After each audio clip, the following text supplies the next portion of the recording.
Welcome to Everything Co-op, bringing you information on how cooperatives can help improve your quality of life.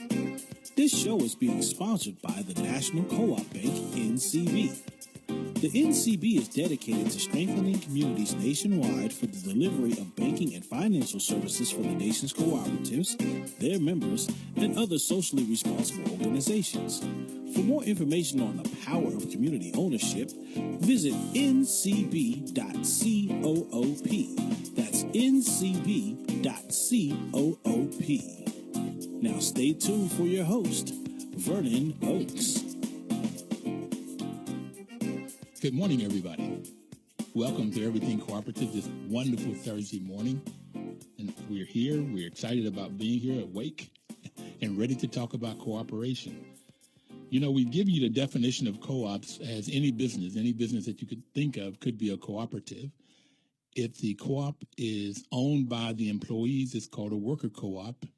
And if the cooperative is owned by the people that uses the products or services, it's called a consumer co-op, which are the two larger ones. There's also marketing co-ops and purchasing co-ops and quite a few other ones, but those are the two main ones. And we've talked to you a lot on this program for the last year and a half about how to start a co-op. And today we have Mr. Jim Johnson on the phone with us this morning. So we're going to talk about how to establish a worker co-op. Good morning, Jim. Good morning, Vernon. Thanks for having me on. Oh, thanks for taking out the time to be with us this morning. I'm excited to have this conversation with you today to talk about the steps that companies can make to transition their business from a probably an incorporated or LLC to a co-op, or how people can start their own co-op. So why don't we start by just saying, how did you get started into this work? Well, I go back to the 70s. I'm actually that old. And I got involved in a local food co-op that was starting up in my local town and just started volunteering. And it was hard to find good, clean food back in the 70s, and people had to band together to form consumer food cooperatives in order to get the food they needed to be healthy. And so I started volunteering at my local startup food co-op, and they quickly recruited me onto the steering committee. So I got involved in the nuts and bolts of governance right away, even though I was just 18, 19 years old. So that quickly, through that co-op, I met some other people in the Washington, D.C. area, actually, that were involved in other types of grassroots economics efforts. And Jim, what was the small town you were from? this was Annapolis, Maryland, just a little bit east of D.C. Okay, so most people around this area would know Annapolis. And so you were growing up in Annapolis, 18 years old, and you started working and volunteering for a startup food co-op. Mm-hmm. Fantastic. Yes. Okay. Yeah. And once I had relocated to D.C. and was involved in some other types of grassroots efforts along the same lines, I got into a study group of people, and one of them suggested we study the Mondragon cooperatives in Spain. And this was in the early 80s. The BBC had just published an interesting video about it, and we watched that video, and it was remarkable, very revealing at the time that this region in Spain could have over 100 worker cooperatives and essentially having an entire regional economy that was based on workers owning and running their own businesses democratically. It was a real revelation to see that it was not just possible, actually happening right now. So you learned about Mondragon in the 70s. I only heard about it about 5 years ago. And it is fascinating when you think about it. In the downturn of the 07, 08, one of the things I heard about there was that when a co-op stopped existing, the other co-ops in the area took those employees on, so nobody lost their jobs. So they worked together to make sure that people didn't lose their jobs, which is absolutely fascinating. That was a remarkable event, actually, that they all voted. They all voted to all take a 20% reduction in their hours and in their pay, so nobody lost their jobs. Exactly. A real show of solidarity amongst worker owners. How many employees are in these companies in Spain right now, in this region? Mondragon, Spain? Mondragon, yes, in the Basque region of northern Spain. My recollection is there's about 120 worker cooperatives employing around 80,000 people. They've expanded and diversified a little bit, so it may vary a little depending on how you crunch the numbers. They bought into a grocery chain not so long ago, a few years back, and they're looking to convert that as well. And they've been opening factories in other countries as well. So it depends a little on how you crunch the numbers. I think it's around 80,000. 80,000 employees in cooperatives. Well, we may start a little bit smaller here because I assume they started smaller right after World War II, I understand, because they didn't have work. And so they consolidated and started cooperatives, and they've just grown and worked together. And they really use I think it's the sixth principle of cooperatives, and that's cooperation among cooperatives. So they have 120 different cooperatives, and they work together for the economics of that community. Okay. It is a remarkable experiment. They did start with just 5 machinists in the 50s who were following the teachings of a Catholic priest who was inspired to encourage them in the aspects of workplace democracy. And so it is inspiring to those of us in the U.S. here who are starting off small that in the 1950s, that first co-op in Mondragon started with just 5 people. And so it shows what's possible in terms of growth as well. One useful thing to realize is one of the first things they did once they'd started their first worker cooperative and once they had become successful, they started a bank. They realized that was one of the most important things they could do. They started their own bank, and the mission of that bank is to start more worker cooperatives. So it shows how powerful it can be when you realize that you need to invest in yourself and have your own financial institutions that are there to serve your needs. Was that bank similar to a credit union, where the people that put money into the credit union, put deposits in, are the members and they own the credit union and they vote for the directors and so forth, the board of directors? Was their bank more like a credit union, was it owned by the individuals? That's my understanding. There's people who are more well-versed in this than I am, but my understanding is that it functions essentially a lot like a credit union. They do refer to it as a bank, and I believe that it's the worker cooperatives themselves that have a lot of clout in it, perhaps more so than individual depositors. The bank, as I understand it, was set up specifically to benefit and to create worker cooperatives. Whereas the credit unions that we see in the United States here many times are more function on the individual to help foster the economic independence of individuals. And in fact, I was in a recent discussion with people from credit unions in the United States here, and I was talking to them about what are the obstacles of credit unions in the United States lending to cooperatives, especially worker cooperatives. And one subject that came up again and again was that in the United States, the mission of so many credit unions is to serve individuals and to help empower individuals, not businesses and not even cooperatives. So a lot of it depends on the mission of the credit union. And that may represent a lot of the differences between the credit unions we see in the U.S. here versus, for example, the bank in Mondragon. Okay, well, that's great information to know. Thank you very much. I didn't know we were going to be talking about Mondragon or credit unions today. I thought we were going to be talking about worker cooperatives, but it seemed like they all work together. When you're talking about creating co-ops, you have to still have the capital. Worker cooperatives still have to have capital in order to form and sometimes to grow. So it is a conversation that needs to happen at all times. So you guys started at 18 years old, and then where did you go from there? There was a lot of things in D.C. to keep me busy during the 80s in terms of grassroots organizing and alternative economics. There was a lot of people don't know that there was an alternative energy movement back in those days, and solar power and methane and renewable resources. I was active in a number of those groups. But by the time I got it to the mid-90s or so, it became clear to me that what in those days we were calling triple bottom line business or alternative economics was definitely what we needed in order to have a sustainable civilization. And so triple bottom line business being social sustainability, environmental sustainability, as well as financial sustainability. And once I started learning more about that, it was clear to me that it was time for me to devote as much of my time as I could solely to cooperatives. I was raised in a small family business and have been a freelancer in the computer industry mostly through all of the 80s and into the 90s. So I was familiar with small business and microenterprise and many of the mechanisms of small business. And so when I decided to focus exclusively on cooperatives around 1995, I was able to bring that experience to the table.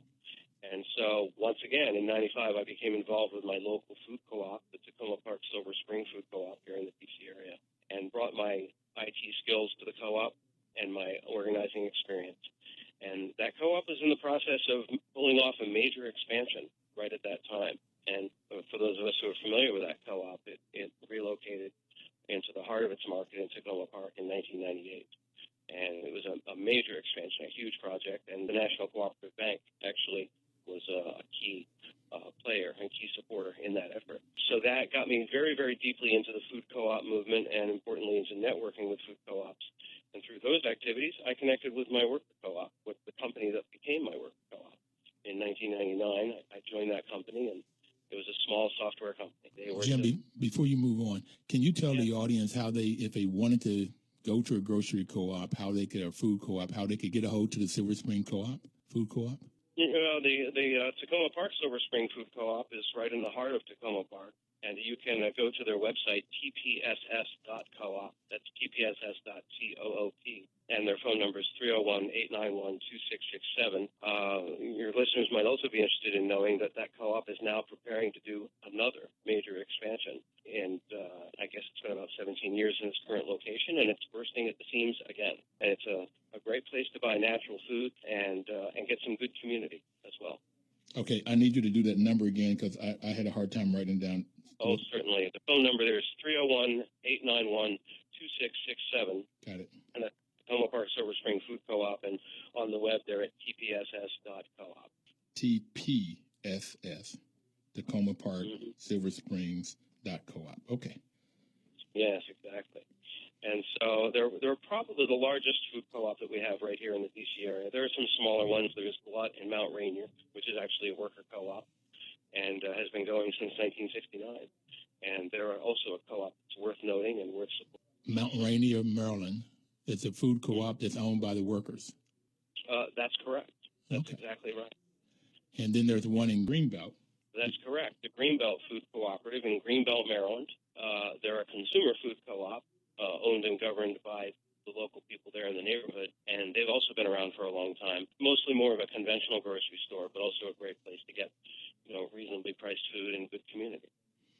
And I had somebody from Greenbelt on the show some time ago, and they said in the summer they have it's like a farmer's market out there too, to get fresh vegetables and stuff. Greenbelt's a terrific town. There's several co-ops in Greenbelt. You've probably already covered that in the story, but Greenbelt is a remarkable experiment in cooperative community. It's worth studying.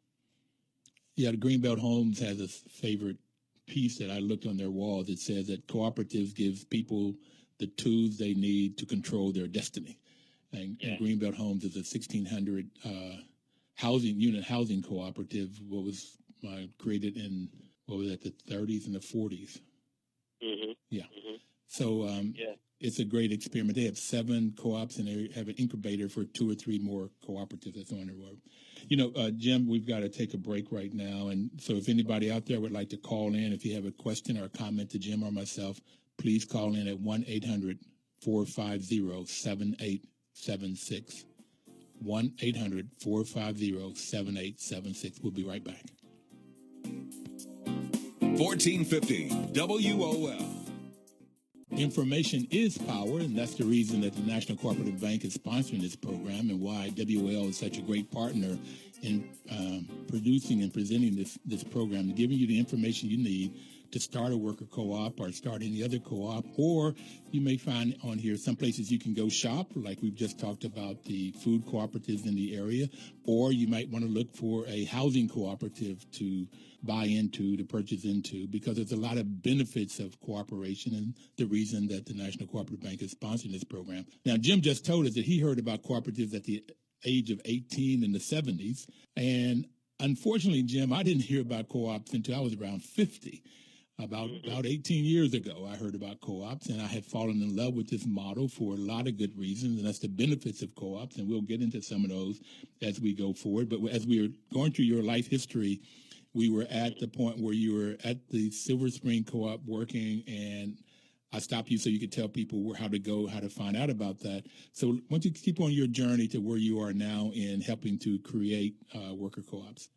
Sure. Yeah. So, I was up to my ears in food co-ops as an IT consultant and helping with the expansion of this local food co-op. And I attracted the attention of a local software company, a small local software company that needed some assistance and had a good democratic culture. And that's actually one of the first things you want to look at if you're looking at converting a conventional business to a worker cooperative is what kind of internal culture do you have? And they had a relatively enlightened founder who, really didn't want to be a boss and didn't want to have a boss, just wanted to have a company where everybody worked as a team and had a lot of equality. And so he had created a culture within his small company that was already very participatory. And so when they wanted to take me on as a partner, I was like, that's fine. I'll just give me equal ownership and I'll, devote myself to your company. And so that's what we did. And we started talking about what kind of company they wanted to be in the future strategically. And they had never heard of worker cooperatives, but they had already had through natural instinct, had been formed to somewhat of a democratic participatory culture. So I started talking to them about Mondragon and other worker cooperatives, and they were experiencing and they were experiencing a moment of significant growth at the time. They had a software product that was getting a lot of demand, and they were hiring. And so we were juggling increased customer demand and the growth of the business with actually converting the business to a worker cooperative all at the same time. So it took us a while, but we went through the procedures, and we found some model bylaws that supported cooperatives that worked with us, the ICA group in Boston. And we just went through all those really important governance questions about, how do you make big, important decisions in your business? And we walked through them together, one question at a time, and eventually figured out how it was we wanted to operate in a more formal democratic fashion with regular members meeting and profit sharing and voting on all the big issues. So that took us a while, but we did eventually convert to a worker cooperative, and I stayed there for a good 10 years. And like a lot of software companies, we found our niche, and we were very prosperous for quite some time. Jim, I'd like to stop you a minute there and just tell the audience here that my small business, which is a property management business, how I got to know Jim was that I wanted to turn it into a worker cooperative.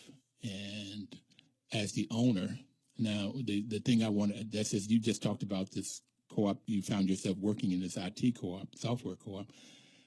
I found out that we did not have a culture of democracy and centralized decision making, and it's been hard for the group of employees and myself to get there. We've been grappling with this now for about a good year, of how to get these decision making, this culture in place.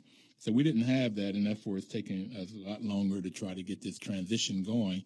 And I just want to tell people, because I like to talk about that a little bit today too, the things that I'm learning about this worker cooperative and decision making, that it's not as easy. This democratic control is not as easy as I first thought it would be, to get everybody into making it work. And I want to thank you publicly, and as I have privately, for your assisting us in this transition.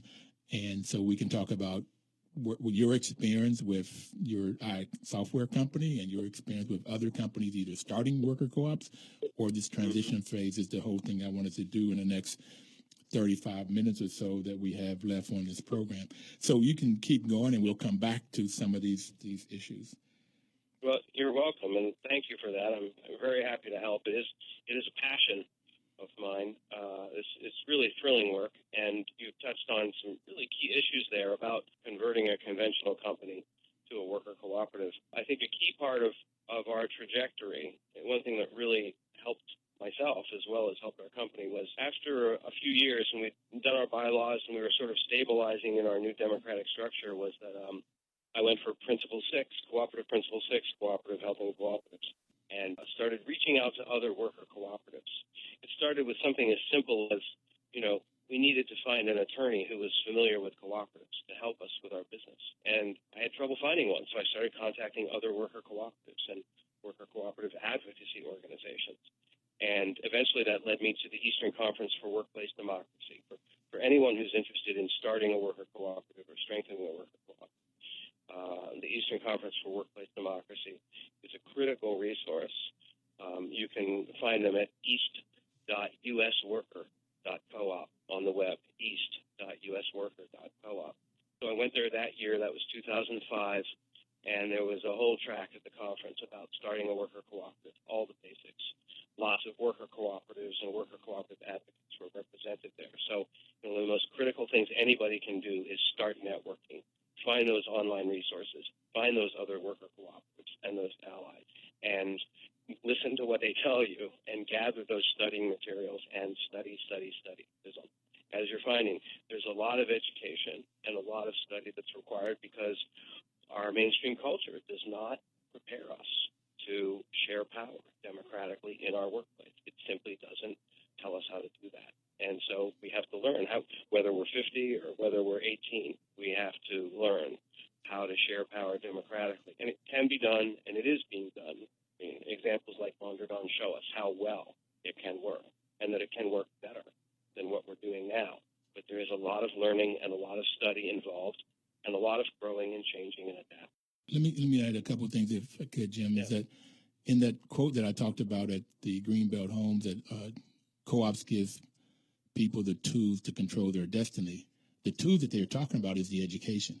Yeah. Once you get the education, you get the knowledge to run a worker co-op or to how to democratically control a housing co-op or a credit union or a food co-op. All of these also help you to learn how to run your household, and several people have talked about the particular finances of it, or also how democratically you can work with your spouse, significant other, as you're going through and doing things. So the knowledge that you learn, but it does take knowledge. And the other reason I like worker co-ops and so I'm passionate about it is this knowledge. And I've taught 12 years in my life, and I found that a lot of times in the classroom, when the students cannot see how they can use the knowledge, it makes it hard for them to learn it. It makes it hard for them to be enthusiastic about it. But when you are wanting to form a cooperative or a business, and you can see how the knowledge that you are learning, how it can benefit you like day one. It's nothing that's going to be 5-10 years down the road. You can use this information right away. Then I find that people are very much excited about learning, and they will do the study. They'll do what it takes. And I got one other point, and when you talk about going to the Eastern U.S. Worker Conferences, that's east.usworker.coop on the web. I have found whether it's worker co-op conventions, any convention with workers, with cooperators, they are willing to share. They like, you want to know something? Here it is. There's no sort of holding on to the knowledge like, oh, you're going to compete against me, and I know if I keep this knowledge, you can't be successful, which you find too often in the capitalistic model. They want to hold their secrets, but in the worker cooperative model and the cooperative model, people give the information, share it. Let's move. Let's go. How can we help you be successful? Yes, it's remarkable, and one of the most amazing things about being part of the co-op community is precisely that. Again and again, I found myself in a room of people at a workshop, at a conference, where I went there looking for information, and the room was filled with people who knew more than I did and who were happy to share that information and who saw my participation as part of the co-op ethic. It's wonderful. I would argue that our worker co-op probably would never have happened. And so you touched on something else I want to make sure people realize, and that's about the culture. And, organizational cultures are so important. And yet if you realize that you want to evolve a culture or change an organizational culture, it really takes a lot of commitment. It takes a lot of work. And people have to really buy in. And that's where the vision and the mission of the co-op is really, really important. If people can get a clear sense of where they want to go together, then that really is the magic sauce, really the secret sauce about getting the people to work together to get there, is once they all set that goal together. And that if you're trying to strengthen a culture or change a culture from something that's more of an employee-minded boss-employee culture to something that's more participatory, like a worker culture, getting people on board with that vision is absolutely critical. We have to take another break, and we have Gwen online. We'll get her question and comment when we come back. But we really want to I really want to talk to you more about changing the culture and how you get that done and setting the goals so everybody's on board, because that's the hardest part I'm finding in what we're having to do. But we'll be right back. Jim, thank you so much for all that you're teaching me and your commitment and passion. 1450 WOL.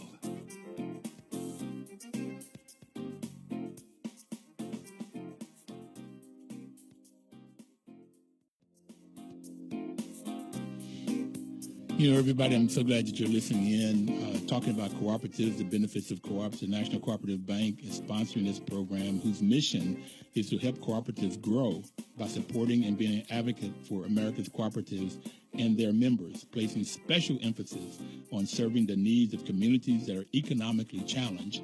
And we have Jim Johnson on the line with us this morning, and he's been telling us about how you start up a worker co-op and how he got into this cooperative movement starting at 18 years old. And the National Cooperative Bank, when he was working with an advocate for the Tacoma Park Silver Springs Food Cooperative, and they were growing, that NCB helped with loans, and that's what they're there for. But they're also there to help economically challenged communities, which most minority communities, brown and or black, yellow, pink, or green, that most communities are economically challenged. So this is why I also like cooperatives and the mission of NCB. But Gwen was on the line. Gwen, did you have a question or comment? Yes.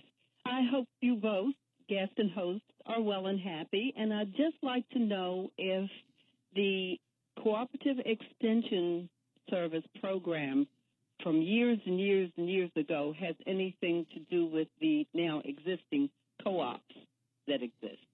Jim, do you know about the Cooperative Extension Program? I do not.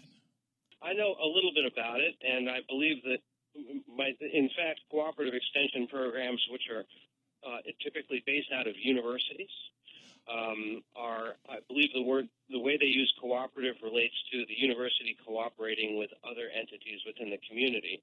But as it turns out, especially in rural areas, cooperative extension programs have actually engaged economic cooperatives and have promoted them. Have been important forces for economic development and sustainability within the communities where they operate. And so they're useful resources for sure. Do they still exist? Well, I can speak to that now. I know what the definition is. I taught at Howard University, and Howard had an extension program. I taught in the business school. And the students, what they would do is some of the students would be in class for 6 months or semester or so, and then they would work in a business outside in the community for a period of time. And so they could basically use the knowledge that they're learning in class out into that business. And that was what the cooperative program was at Howard. And as far as I know, it's still going on. I haven't been there in several years, but the last time I tried to see if I could get a student in my business, it was still going on at Howard. Oh, good. I haven't heard of that for years, but they did provide leadership training. And at the time, I remember them being located at the 4-H Club. So it was sort of like farming and other entities that had to do with teaching youngsters, and I guess old people as well, whoever needed that. But that was a good program, and I like the idea of the co-op. I think I'm going to try to get something going. Please do, and reach out to east.uscoop, usworker.coop, and see if you can go to their convention and also learn more about them. Okay. Thank you, Gwen. Thank you. Enjoy your day. Thank you. You too. Thank you. And Jim, can you talk a little bit more about that, particularly with for my knowledge and others, the connection between the 4-H and the rural communities that you were talking about? Yeah, well, it's a substantial amount of the co-op movement in this country is actually in rural areas. And the USDA actually puts out several $1 million in grants every year to co-op development efforts around the country.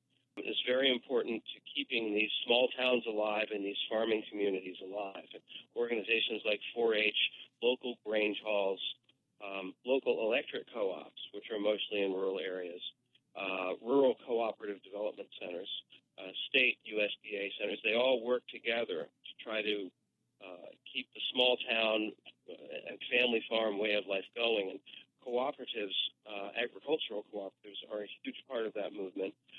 Agricultural cooperatives will typically provide marketing and processing services to small farmers, and also they represent buying groups that help farmers leverage their buying power to get a better deal for the supplies that they need. So you know that I believe it's 30%, 1/3, I believe, of the produce in the United States moves through agricultural cooperatives. It's a remarkable figure, and many people don't even know that these agricultural cooperatives exist. exist. They're a huge part of the food system in this country. And if you're familiar with Land O'Lakes or Florida Naturals or Ocean Spray, those are all agricultural cooperatives, and they're a critical part of the economy in this country. So they're out there, and they're important. We've had the Cabot Cheese, or Cabot Creamery is what it's called. I've only eaten their cheese and knew about them through their Cabot Cheese. They've been on the program. And the Federation of Southern Cooperatives have been on several times. And the Federation of Southern Cooperatives have mainly been African-American cooperatives, smaller in the southern states. I think there's 9 states or so. So they've been on. But the other one that's surprising to me was when you talk about the rural electric co-ops, that the rural electric co-ops in the grid of the electricity around in the U.S., they have 75% of the land mass in rural electric co-ops. And about 50% of the meters are under rural electric co-ops. So and the other part about it, which I found interesting, is in southern Maryland, which is not rural anymore, they have a rural electric co-op. And in northern Virginia, they have a rural electric co-op. They were rural at one point, but they're not now. So some of the rural electric co-ops, they are in the urban areas that have become urban, or suburbs of urban areas through time. So they play a major role in the grid for electricity in the U.S., these co-ops. And most people, I didn't know that until they were on the program. We have somebody else, another call. Ronald, do you have a question or comment? Yes, I have a comment. I run a purchasing cooperative, and I'm a regular listener. I've been trying to basically get your email address so I could send you some information on our cooperative here in Washington. So if you could provide that information, I'll be and I'll take it off the air. I'll give it to you now.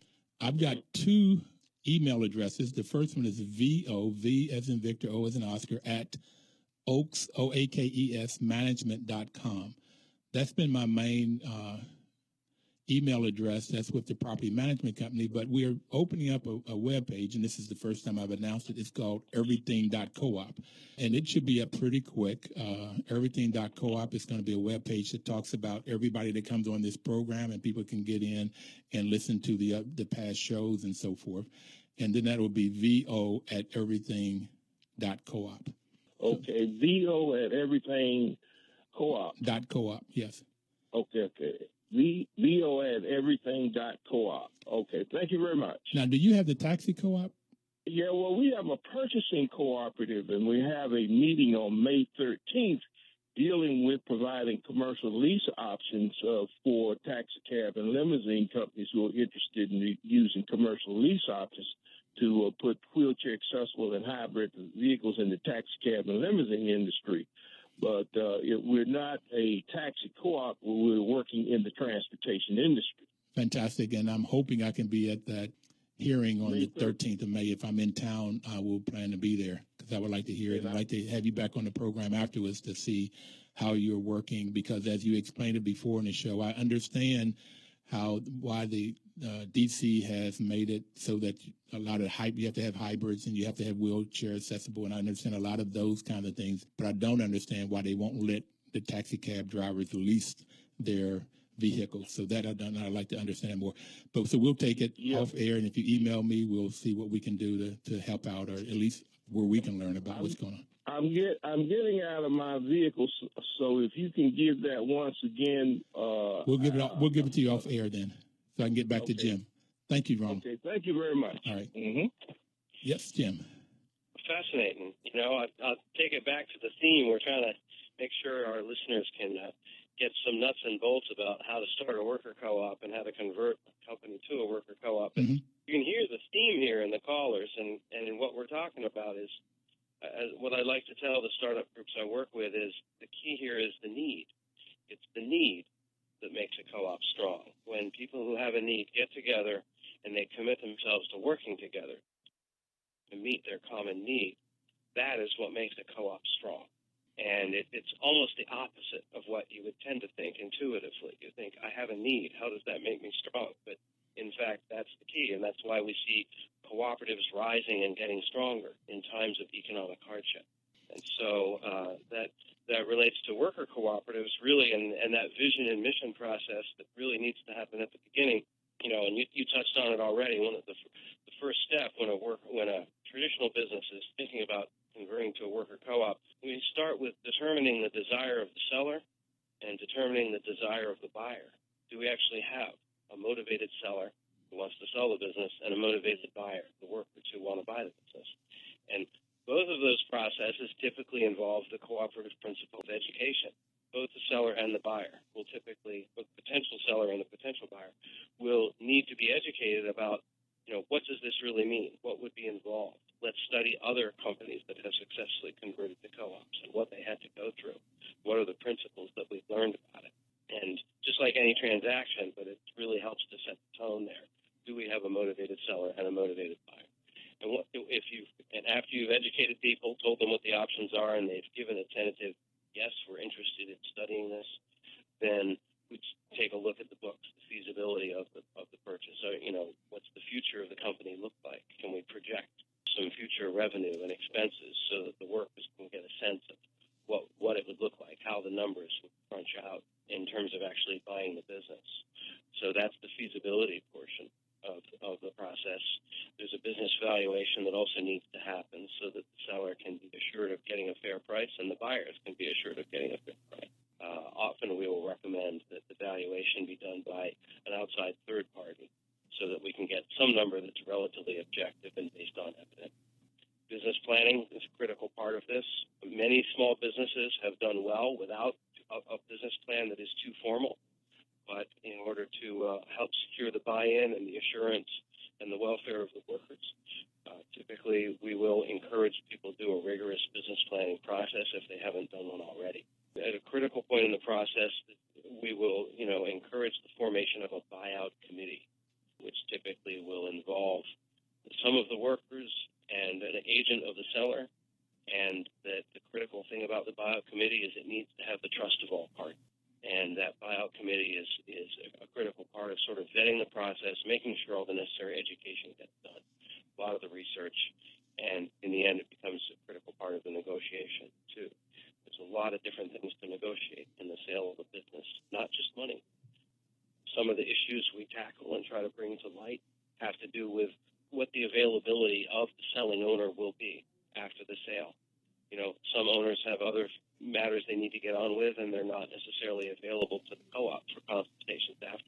It's certainly much better if the owner, after they sell the business, can be available on a consultative basis, ideally for a number of years, as the workers are sorting through the different aspects of running the business and discovering the nuances, some of the complexities.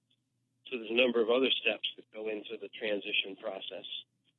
Jim, I need to stop you again. We're going to have to take another break. We have a minute, but I want to go back through these. You said them very quickly, and it sounds like the first step is making sure you got a willing buyer and a willing seller, and then in some feasibility study, and then the second step is evaluation of the business, and then some business planning, and then you need a buyout committee that has to negotiate a lot of things, and you have to have trust in that committee. And one of the things, besides money you have to negotiate, is availability of the owner to help with the business as this co-op goes on. I want to come back with the other steps and maybe go back over these. We only have one more segment to go, Jim. The hour goes by very, very quickly. But we're taking our final break, and we'll be right back. Please do not touch that dial.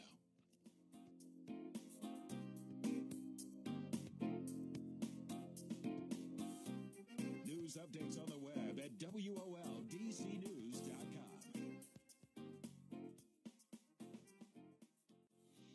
Yes, information is power, and NCB's customers are cooperatives such as grocery, wholesale cooperatives, purchasing cooperatives, or housing cooperatives. Other customers of NCB share in the spirit of cooperation driven by democratic organizing principles. They may be Alaska or Native American enterprises, which by their very nature are member-run and member-owned. Others may be community health centers or charter schools driven entirely by community needs. What they all have in common is a single fundamental principle that they have joined together cooperatively to meet personal, social, and or business needs.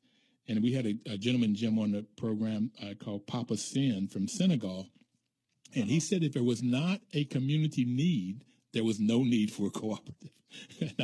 and I remember that when, as you said it, it's based on needs, and that gives it some strength that people will come together and work together to satisfy that need.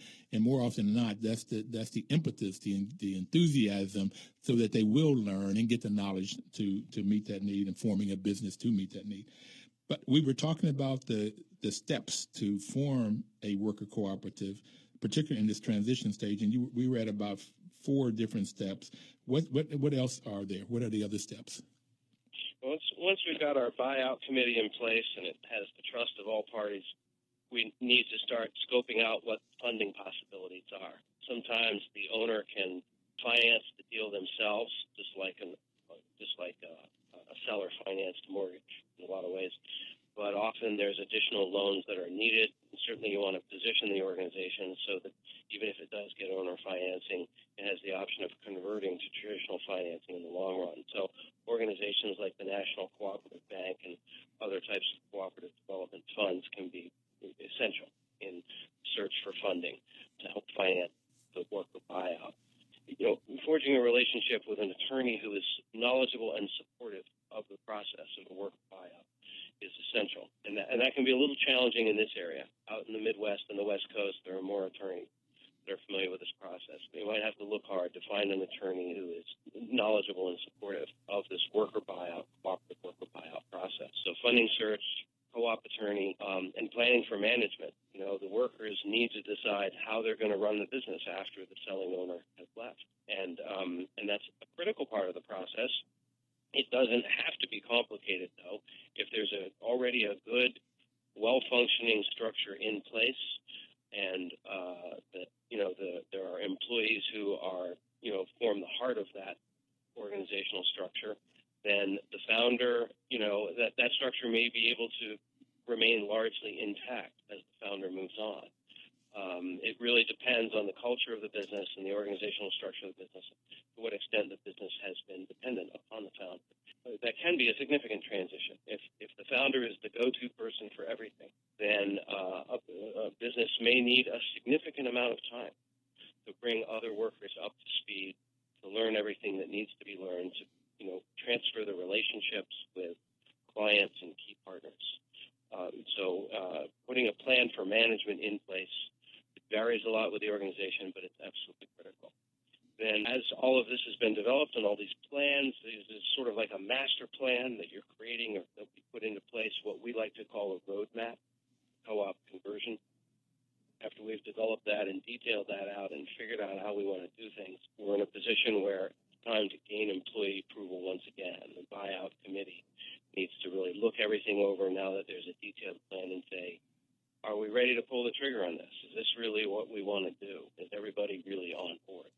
And so that's a critical point, and there can be some more negotiating around that. Then you're really towards the end of the process at this point to implement the new structure and complete the transaction, and whatever responsibilities have to be transferred, to start transferring those responsibilities, paperwork that needs to be signed, actual transfer of assets. Legally, there's a couple of ways to go with this. You can actually literally sell the company to the workers so that the company continues to be the same company with new ownership, or you can create a new company, and the new company can buy the assets of the old company. Often we'll favor the latter strategy, where the workers create a new company and buy the assets of the old company, so that anything that, any old baggage that previous company had can be left behind, and the new company can start fresh with new workers and the clients and the assets that it buys from the owner. So, in a vastly oversimplified fashion, those are the steps, the rough steps of converting a traditional business to a worker club. It sounds relatively simple. I got 11 steps here, but as I listen to you talking, but I can see in the Oaks management transition several places that could be problematic. And one is that, and I did not know this until we started this process, that I've been the go-to guy. Then I've tried to push decisions down, and more often than not, they'll come back and ask me, what do you want to do? And so it's trying to see if we can get that culture to where people will make decisions. And that's where we are right now, making a grid of all of the decisions with your help, giving us the grid. And We're making this grid that fits our company, and then say who will make what decisions, and then see if we can't get people to understand that they can make decisions and get comfortable with it, that if they make the wrong decision, they're not going to get fired or something. It's just they learn from them. And that's what I had to do, is you make the decision with the best information you have, and it's sometimes the right decision, and sometimes it can be a pretty bad decision. And bad, it costs money or it hurts somebody. But if the people know that if they make the wrong decision, that they can learn from it. I used to call it tuition. You have to pay tuition to go to college, and you have to pay tuition to learn how to run a business. And that's the way it shows up. Sometimes the tuition is small, and sometimes it can be in thousands of dollars. But so that's one of the and then the other one is a question for you is, what happens if some of the employees, there's five that we're having in this conversation of me, and what happens if one or two of them don't want to be in the co-op? Yeah, there's a number of ways to handle that, and one of the ways we help to ease that issue is we try to make sure everybody's well educated and everybody really knows what they're getting into. And lots of times people will realize it's a good deal for them, but not everybody actually wants to be an worker owner, and that's a reality that we need to respect. And often what we'll see is employees who don't want to become worker owners will get grandfathered in lots of times, and the company will. So they keep their job. That means that they keep their job. Right. Okay. They keep their job, right, and they go forward, and and the majority of the workers will become worker owners, but there might be one or two workers who don't wish to, and essentially they end up with a new boss, and the boss is, a committee of their coworkers becomes their boss, and it's one of the main principles of a worker co-op is that any worker who is meeting the responsibilities of their job should have the option of becoming a worker owner, and that's a critical part of it. We recognize people who are doing the work should have the option of being a worker owner. And so those are people who could choose to become a worker owner later on. They could, play out their employment at that organization without becoming a worker owner if that's the agreement that gets struck between all parties. Sometimes we'll see that the new worker owners really very seriously want every worker to be a worker owner. They want that advantage, the cooperative advantage of having every worker thinking like an owner. They might then negotiate a generous severance package and a transition period even of a year or two, where they help the person find work somewhere else if they really don't want to be in a worker co-op. Some worker co-ops choose to be exclusive. They don't want to have non-owning workers, but there's other worker co-ops that do allow that. So it's something to be negotiated. There's a lot of different options. But it's important that we value workers, even if they don't want to become owners. And so it's one of the things that makes this a process of negotiation. Negotiation and respect for everybody's opinion. Again, that's why I like cooperatives. Everybody has a say. Some people don't know they have a say, and they have to learn that they do, and then how to articulate wherever they are. And again, when I worked for Ford at 18 years old, in the foundry, I had no say except that I had to be at work on time and I had to do my work. Okay. Yeah. So that was the only say that I had. But in terms of how that foundry worked or how Ford factory worked, I had absolutely no say in it. So again, I like this a lot for my personality, but for some others that may not want to, I would like to respect their view too. So I like those two options. It touches on something that you mentioned before, which is that if you can get people into that cooperative ownership mentality, where they realize they have power, where they do have a say, where they learn, where they pay the tuition and they learn how to use their voice, the benefits are enormous. The benefits to the people who personally are enormous if they can make that leap. Typically, owners of cooperatives, especially worker owners in a workplace democracy, they develop a greater sense of self-determination in their life in general, and they develop a sense of empowerment. And they become better citizens. They become more engaged in their communities because they discover their power and just how much power they actually have. And that's what keeps people like you and I so passionate about this business. Power to control their own destiny. Mm-hmm. Absolutely. Yep. Well, we only have another minute, so do you have any final comment? I guess I just want to validate that, there are, for people who want to do this, there are people like me out there to help you. I'm a co-founder of an organization called the Democracy at Work Network. We are at dawn.coop. You can reach me at jim.johnson@dawn.coop. And we are an organization of experienced worker owners, people who come from worker cooperatives, having been worker owners, and who have trained ourselves and schooled ourselves to deliver assistance to people who want to start worker cooperatives or convert traditional businesses to worker cooperatives, or existing worker cooperatives who want to get stronger. Jim, We are, and that's what we do. we got to go, and I thank you so very much for your passion and for the knowledge that you're sharing with us. Thanks for being on. And Likewise, Vernon. Thank you. We'll see everybody else next Thursday. Have a great weekend. 1450 WOL.